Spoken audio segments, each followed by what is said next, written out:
Good morning. Come on in. Good morning. Don't forget to give likes if you are getting something valuable from the conversation. And I will be broadcasting this live on different platforms, and this is originating on TikTok. So this is my TikTok Monday Morning Live. Go ahead and invite people if you know of individuals who are neurodivergent entrepreneurs. Today we're going to talk about pathways, and that we're all on pathways. So come on in. Thank you for being here.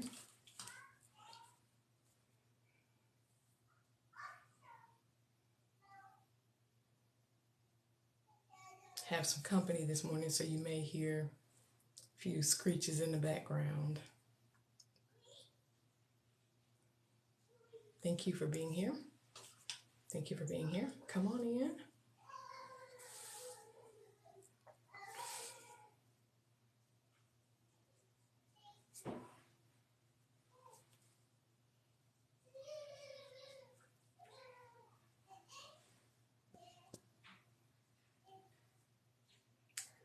Let's see, who else do we have here?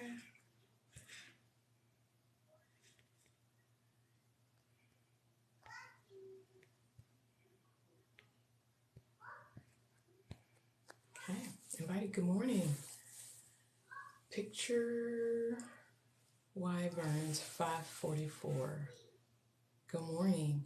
If you know of any neurodivergent entrepreneurs who could benefit from the conversation, and we have real conversations, real professional development for neurodivergent entrepreneurs. I can't get my words right. I'm waiting on my coffee. Go ahead and share the live with them. And if I'm talking about something that strikes a chord with you, go ahead and like, and you can also give gifts as well. But at the very least, give me some likes. So today we're going to talk about, and as I said earlier, I'm broadcasting this on different platforms. So we're going to talk about pathways. And actually, let me get her name. Thank you. Hold on. Let me pause this for a moment and get her name. Oops, no, don't want to end it. I just want to pause it. Okay. Hello. Thank you for being here. So TikTok Trauma Doc was talking about an institute or a medical center she used to work for. And she was talking about how one of the good things about the place was that they had these pathways. So when, I guess, and I'm adding some things to it, you'd have to go look at the video to get the detail. When people would come in, there were these pathways. If they were having a certain kind of experience, then it might point in the direction of some physical ailment. But if upon further investigation, it may actually point to depression or some type of post-traumatic stress disorder. The point is, with the pathways, it's a sequence of decision trees. And so if this, then this, and then if this, then this. And I gathered that thought plus another video that I saw posted by Nye Functioning Autism, where she talked about Gestalt learning. And number 15 of the different Gestalt, and Brooke, good morning. And Brooke will have to get my pronunciation on this. Number 15 on the list of the processes that she listed talked about deconstructing, I'm sorry, my ear just kicked in, then reconstructing. Just a moment.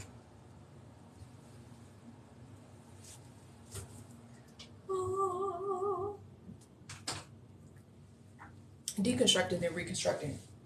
So I put those two things together, and actually, one of the reasons I really like TikTok is because I got like all this theory happening, but the two of those things together made me think about the pathways that we are on.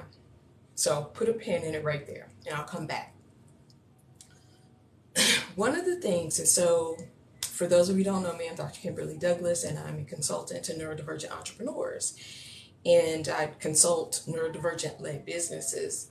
And one of the things I hear over and over again, I've been doing some research interviews, and people are saying time and time again, it's not that they necessarily get distracted or they're hyperfixating, like all the things that we would associate with neurodivergence. One of the biggest issues that people have is they just don't know what they're supposed to be doing. And I try to ask the question several different ways, and try to boil it down to this and boil it down to that. Yes, some of the neurodivergencies and the neurodivergent traits come into play, but a theme that I hear over and over again is just people not knowing what they're supposed to be doing. So most of us didn't go to business school, and if you had a job before becoming an entrepreneur, or if you have a job now as you're trying to become an entrepreneur, there are very few courses or opportunities out here that tell you the sequence, the steps, the order in which you're supposed to do things, and just tell you what things you're supposed to be doing. What is a good use of your time? So put a pin in that, come back to this discussion about pathways. And it got me to thinking about creating templates for people to say, if you're right here, then go here. Or, here are options 1 through 3. And if you're there, go here. Because here's the thing, we are all on a pathway. Whether that is an intentional pathway or whether that is a pathway that we have strategically planned out, we are all on a pathway. And the biggest question for me is whether or not the pathway you're on is getting you where you want to be. That's the question. Like, it isn't a comparison to anybody else. It isn't where somebody told you you're supposed to be. The question is it taking you where you want to be? So, and that's got layers in it, right? Because if you think about a pathway, we got 2 dimensions here. We've got speed and then we've got direction. So are you moving at the pace that you want to move at? And then are you going in the right direction? Because you could be moving quickly, doing a lot of things. For example, doing a lot of things on social media that don't matter. And I'll come back to that. But you could be moving quickly, but in the wrong direction. And when I think about that, I think about this like a Minecraft or this pixelated game where every direction you try to move, you're trying to move a square, trying to move a block. So it may be that you go forward and it's like, no, that's not quite where I'm supposed to be. And then you back up and maybe turn to the left. But it's like this really clunky turn if you don't know where you're supposed to be going or where you would like to go. And so it's speed and it's direction. Are you going at the pace that makes sense for you? And then are you moving in the direction that is getting you where you want to be? And so I'm wrapping this all up in the conversation of pathways. Whether you call it a pathway or not, if you are running a business, if you are operating a business, if you are selling things, you are on a pathway. And the question is that pathway taking you where you want to go and at the pace you want to go? And that is wrapped into this conversation about, are you doing the things that you need to do to get you where you want to be at the pace you want to be? And so for each one of our pathways, there is an outcome. It's taking us somewhere. And I often ask people, if I come back to you a week from today, if I come back to you a month from today, if I come back to you a year from today, will you be in the same spot? Will you have moved? Will you have moved in the right direction? So another theme that keeps coming up, and this is related to pathways. Thank you all for joining, those of you who just joined. And I'm talking about pathways that you're on as neurodivergent entrepreneurs. is one of the things I hear over and over again is, I just feel so bad because I know I need to be on social media. I know I need to be doing this. I know I need to be doing that. And there's probably some truth to that. But the way people talk about social media is as if it is a foregone conclusion that you just have to show up on social media. But I'm saying on your pathway, something has to happen before you show up on social media. You have to decide, A, does it make sense based on the direction you want to go and the pace you want to go? Does it make sense for you to be, hello, hello, thank you for being here, apropos. Does it make sense for you? And I'm going to follow up with you, by the way. Does it make sense for you to be on social media? So there are other options besides social media, such as, really working on your website, search engine optimization, some research strategies you can use. But before we get wrapped up into this thing like, oh, I feel so guilty because I should be on social media, I should be cranking this out, I should be consistent, I should be doing this. But there's a question you have to ask before then. Should you be on social media? And if it makes sense for you to be on social media, what platforms should you be on? So people say, well, I need to get on TikTok. Everybody's on TikTok. But that's not the reason to get on TikTok if you're trying to do it for your business. You can get on TikTok as a hobby and for fun if everybody's on TikTok. But if you're looking at the journey that your client takes to get to you, this has to be a strategy that is intentional and that has a starting point and an ending point. So it's not just, oh, I should be on social media, I should be doing this, I should be doing that. Why? Based on what metrics? So one of the things I challenge people to do is to look at all the places where they are and calculate for me, try to estimate how many hours you spend on that platform and how many dollars has that platform generated for you.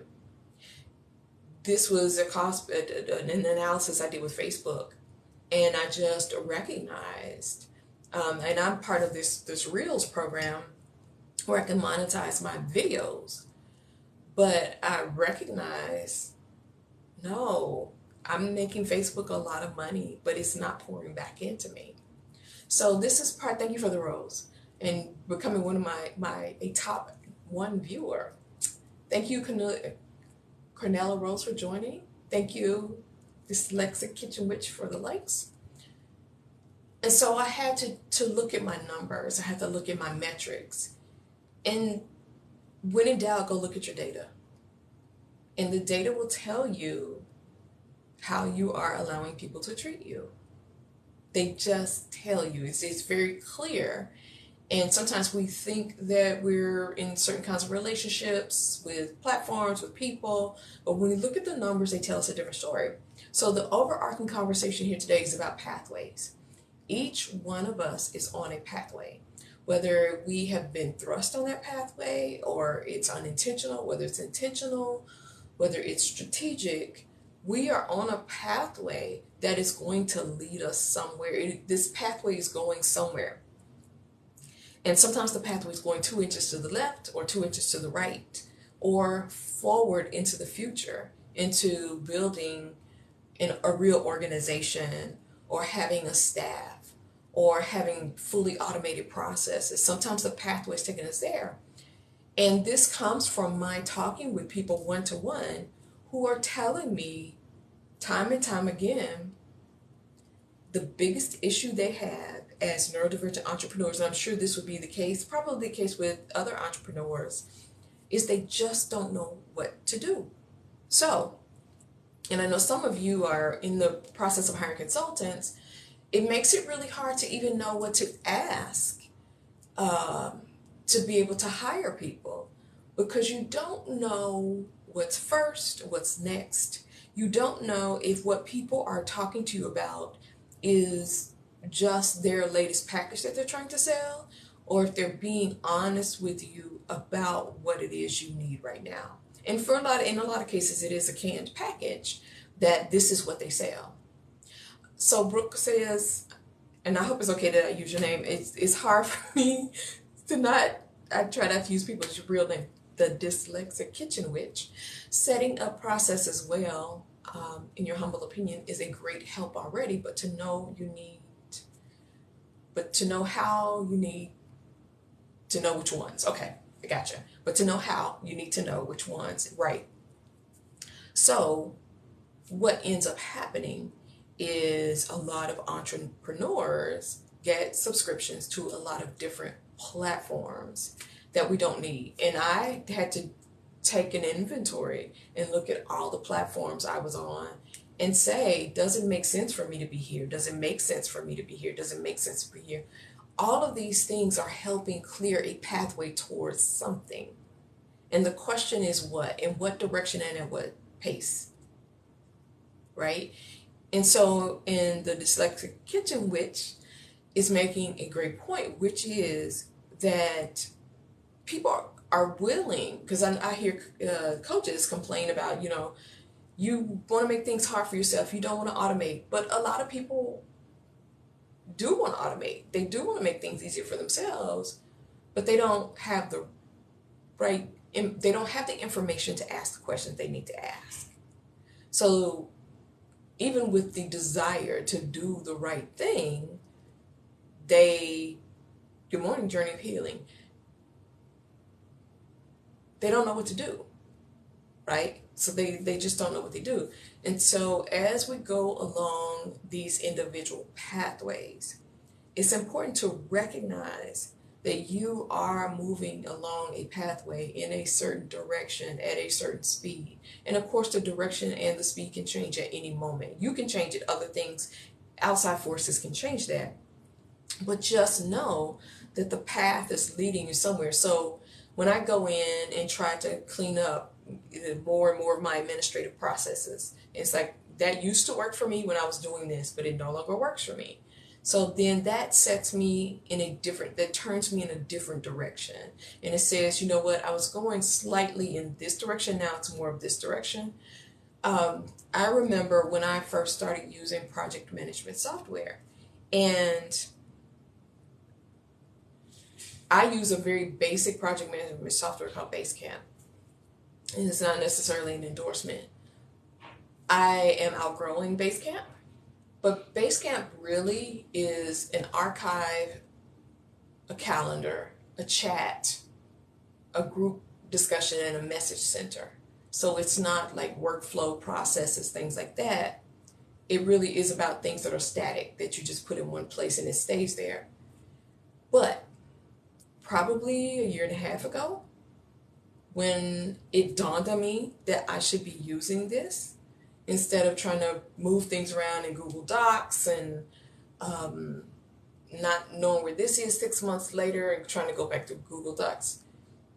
Once I got clear that once I got the subscription, it changed everything. It was like night and day. And of course, that was just the beginning of the types of changes I could make, but it was like night and day. It made a huge difference because it made me feel as if I had more control over the situation. And I did in a lot of ways. Now that I have different relationships with my clients than I did back then, and I have more clients, now I need something that is more dynamic. So I need something that is going to circle back and remind me to do follow-ups and things like that. So I need something that not only puts things in place, but it directs me and it makes me come back to things, or it points, and Basecamp does this, like they send you reminders and all that, but I need something more dynamic. And so for each one of you, think about the pathway that you are on. I often hear people say they feel stuck or they feel confused. If you feel stuck or if you feel confused, Another way of thinking about this is, where is this pathway taking me? What direction is it taking me in, and at what pace? So if you feel frustrated by something, it may be that you're like that pixelated character. You just kind of stalled, and um, maybe his name is Steve, and you just keep turning. The character just keeps turning and turning because they don't know what to do, and they're almost idle. But at the same time, they're using up a lot of energy to stay in that spot because it requires energy to keep turning, to keep turning, keep turning. And so maybe that's where you are.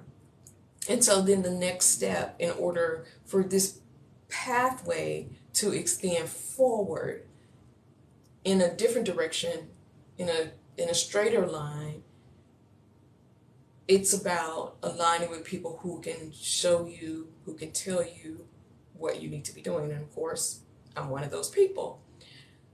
What you need to be doing. So there are a lot of things that I had to figure out and interpret from neurotypical lessons, neurotypical based lessons, neurotypical centered lessons.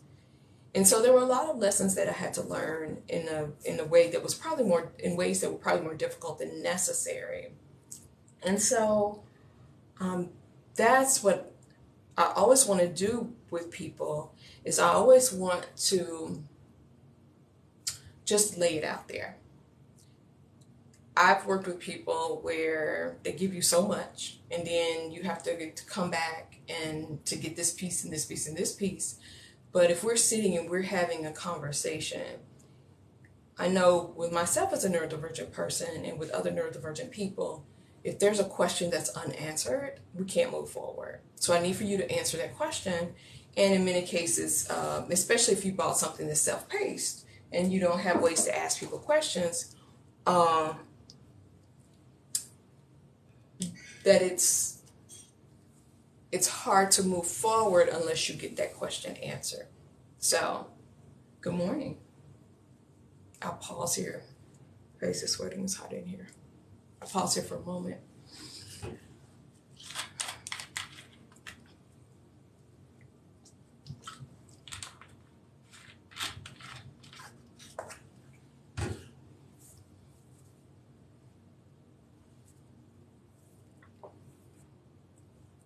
And let me know if you have any questions. And this is going to, good morning. Pie supplies, I like that. Yes, our birthdays are coming up. Good morning, Kimmel Hart. We're talking about pathways. So we're talking to neurodivergent entrepreneurs.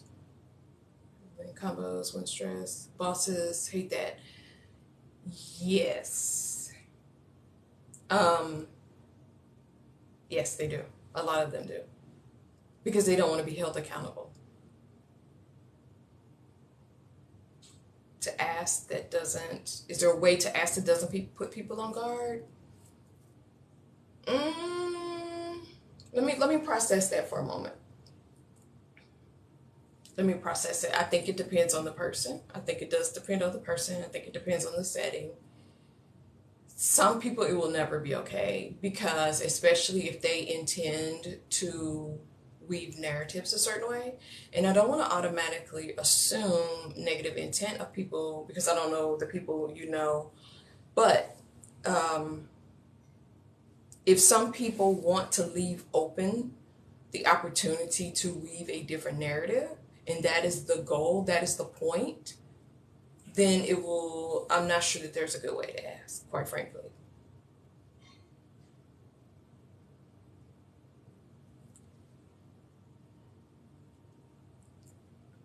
So, and I'm still processing it because there are good ways to ask people who are open to it and who are willing to be bound by the truth or bound by promises that you've made. So there are examples, and I'm just thinking through those in ways that you can ask. But for some people, it will just be that. Let's see.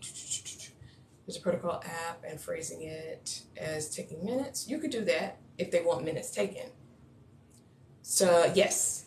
Yes, and that's the other thing, because then the conversation can be used against them, or hold them accountable to something that they promised. It also changes behavior when people know that they're being recorded. It also changes report. Good morning, Tracy G. I love your videos.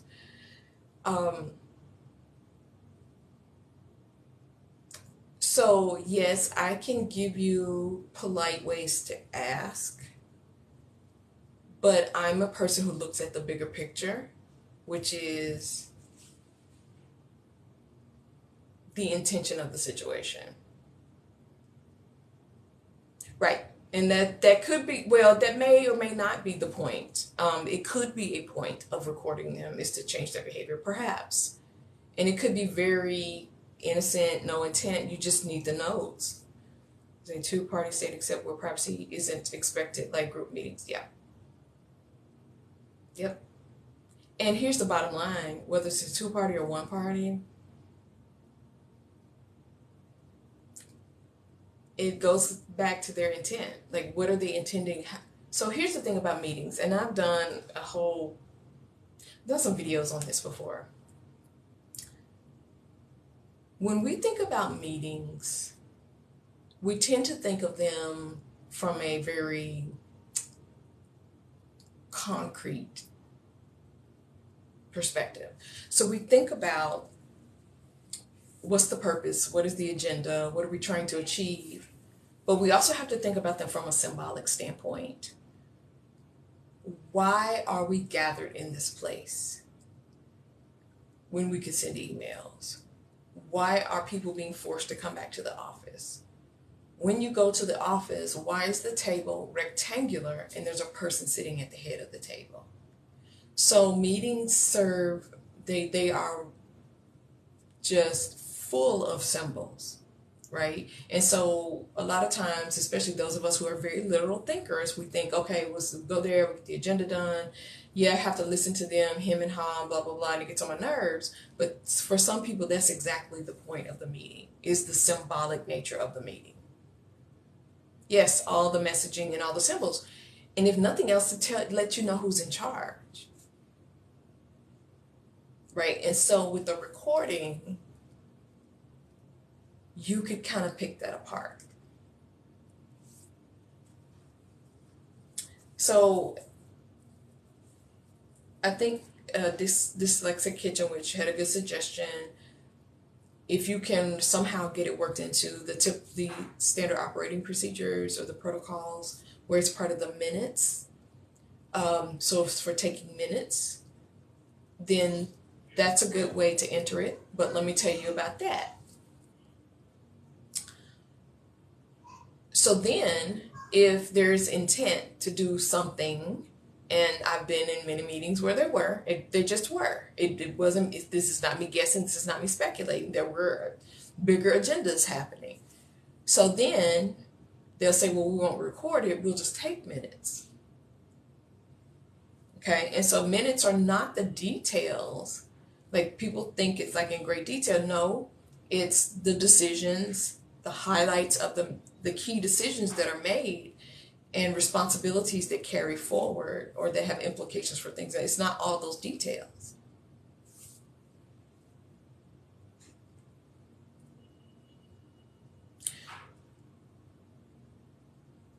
So I think for a lot of people, and I'm not speaking to anybody here in this live, I'm just speaking generally,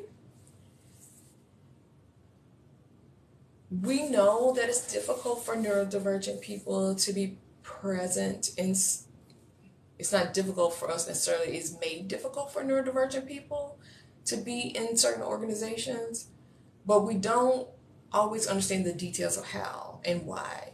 And these are some of the details where something so simple, so clear, just hit record. But it's not that simple, it's not that clear.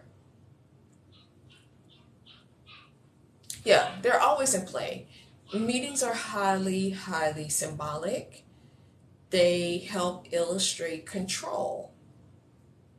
Yeah, it's made difficult. So, I mean, there's quick solutions, but the solutions are very structural based. It's based on here's this or do that. But what I'm talking about is meaning making. And there's a lot of meaning made in meetings. They exist for that purpose.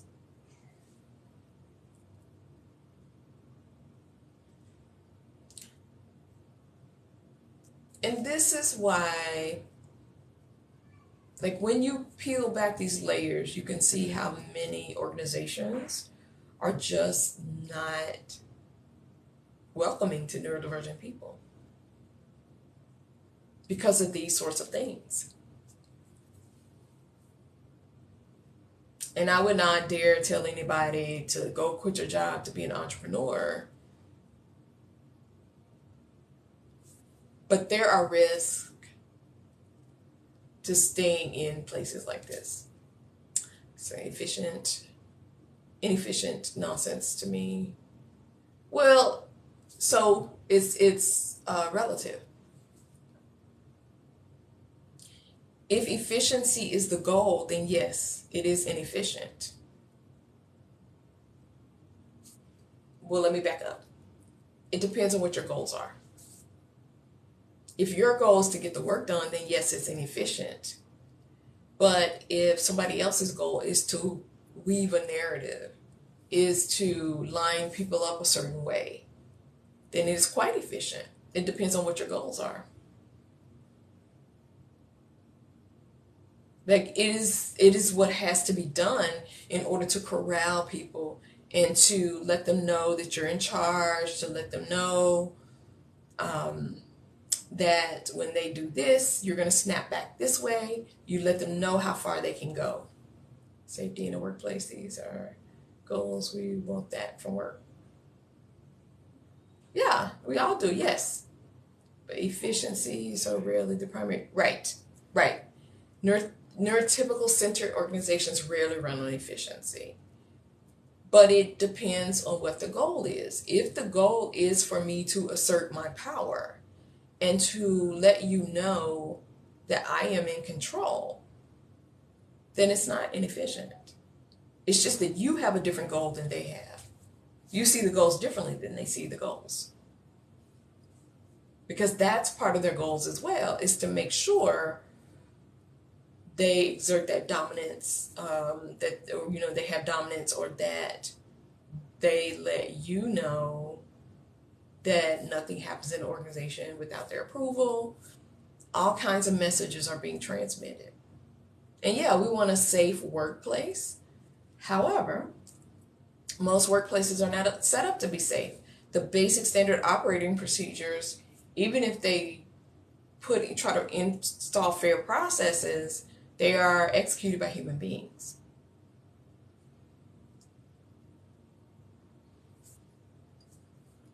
So, pathways. So, I got off a little bit, just talking about work stuff. But for those of you who are entering the entrepreneurial space or who are already in the space, just recognize that you are moving along a pathway. And the question is, what direction are you moving and at what pace are you moving? Those are the questions. Let me know if you have questions. Put those in the comments.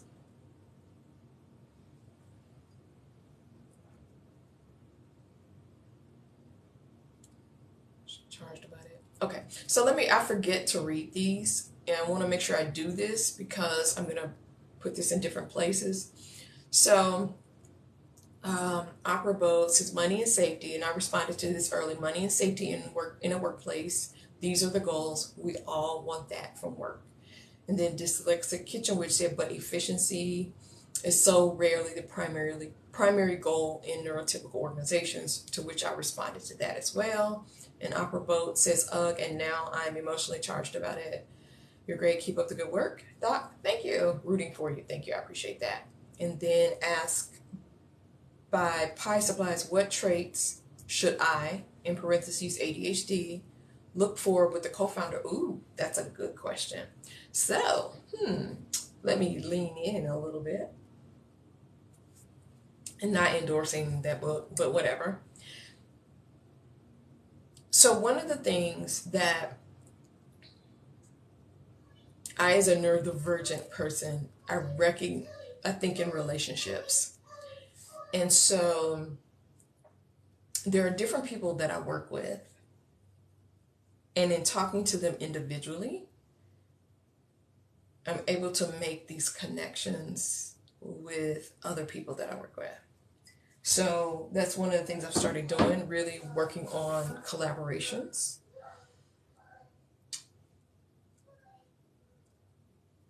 I'll give you a general answer, and then we can make sure we talk some more, because I want to hear more about what you're interested in doing, and I can give you a better answer.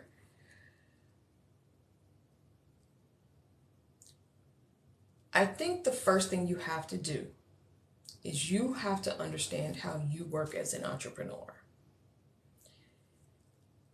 Wrapped up in that is your reconciling how you feel about your ADHD, how it shows up, your stance, like your take on your ADHD. So, for example, if you are recently diagnosed or came to understand that ADHD is a part of your life, I think you have to have a place for that, and also look at how it impacts your business or how you would run a business. I think that's the first thing you have to do. Then, as far as a co-founder is concerned, I always think of who can help me extend myself into other places. So it doesn't help me to get somebody just like me or with the same skills and capacities that I have. It is about getting people, automation, systems that can reach into places that I cannot. Now, there's going to be some overlap for sure, but that's how I tend to think of it. If you look at some of your personality traits or the way you operate, if you know you don't like doing administrative work, then that you probably want somebody who is willing and is good at administrative work, but you still need to have oversight. If you have trouble getting started with things, then you want to look for a person who's a starter. But if you are a starter and an implementer, but you don't close it well, it's hard to wrap things up, then you want to look for a person. So here's the thing. Thank you for joining Lovely Doodle and Fatal Prose.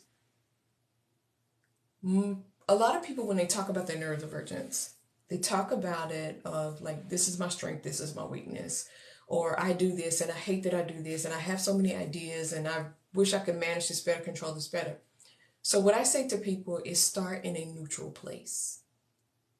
This is how I function. This is how I operate. When this happens, I do this.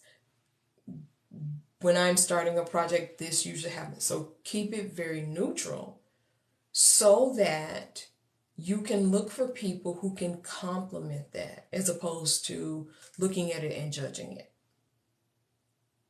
and seeing it as a deficit. Does that help?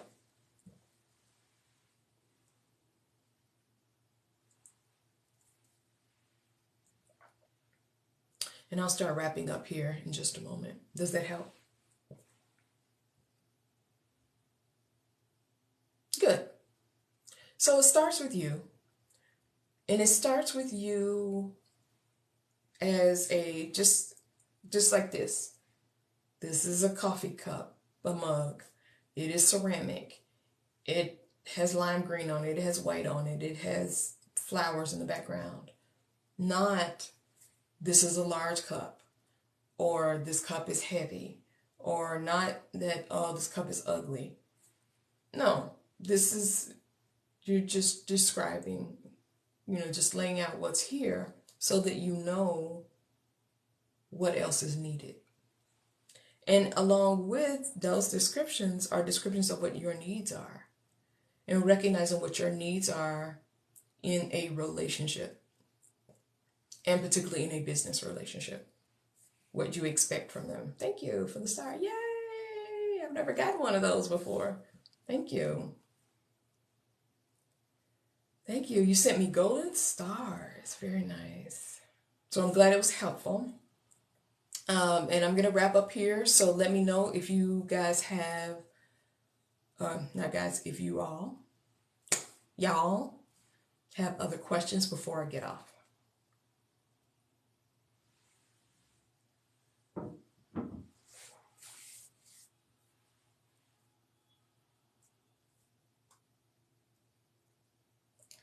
And so for those of you who just joined, we've been talking about the pathways that you're on in your neurodivergent-led businesses.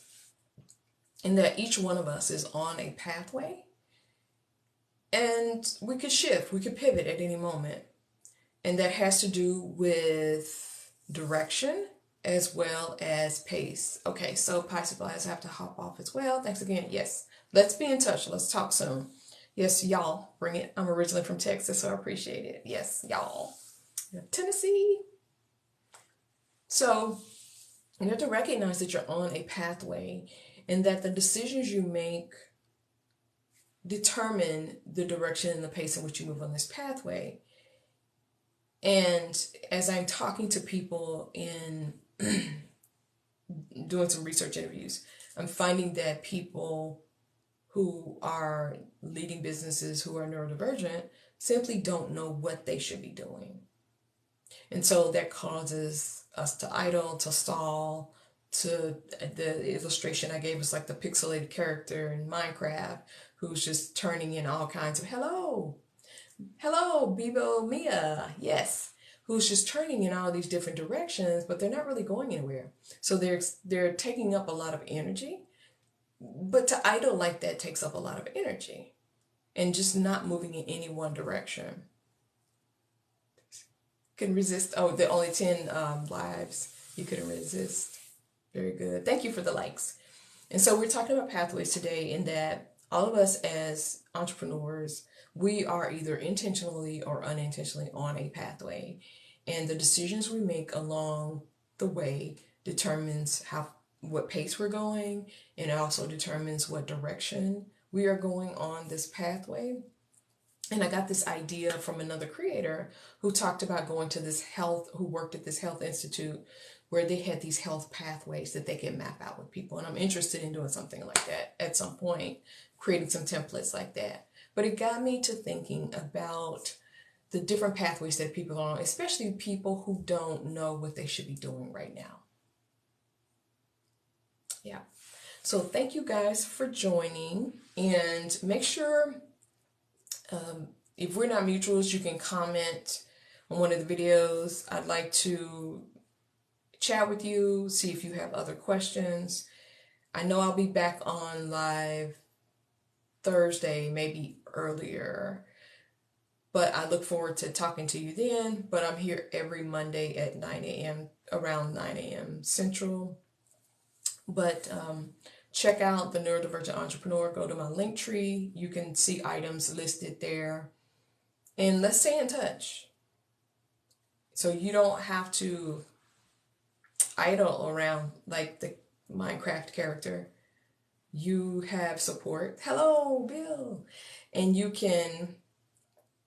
Oh, thank you for being here. I didn't notice you were here. I didn't see your name pop up, but that's the beauty of lives, is that people kind of, you can hang back and hear the whole thing, and that's great. And I'm grateful that you're here and thankful, always thankful for your presence. So you don't have to idle like the Minecraft character. You can make the decision so that it sets you on a path. Okay, so I'm going to post this. I'm doing the same thing I tell you not to do, but the Shoemaker's Children they have no shoes. I'm probably going to start posting these things on YouTube because now I'm using StreamYard. But the only reason why I would do that, I may get help doing that. And if I get help doing that, I may do that.